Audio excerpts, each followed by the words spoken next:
Cider is the original drink of America. It's one of the oldest fermented beverages from the European nations, from the North American nation, and it is fermented apple.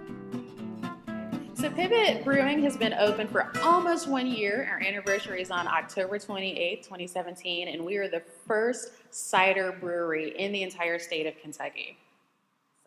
So today we're going to watch the apple pressing process in action. So we'll see the full apple go through our sorting conveyor process, up an apple elevator into our grinder, where we grind the entire apple, skin, stem, seeds, and all.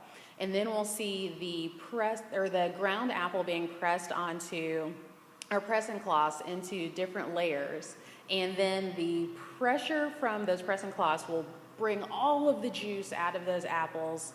We'll finally press the cloths together into a tiny little stack to get the most possible juice out of all of our apples so that we can have our delicious cider. It takes varying times to brew a batch of cider depending on the final product that we're looking for.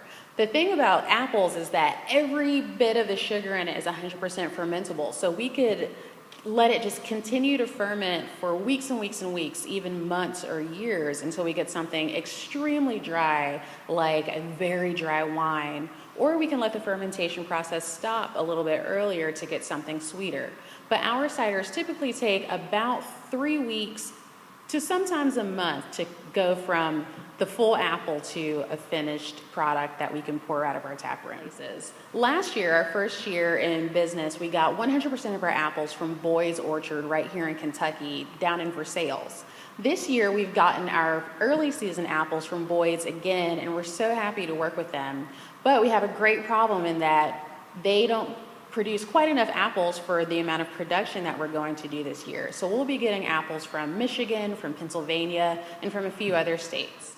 So it's a little bit of that wine flavor, it's a little bit of that cocktail flavor, and you also get a little bit of that beer characteristic with the carbonation. So it's just something unique and interesting and fun and unexpected that I think everybody should give at least one chance.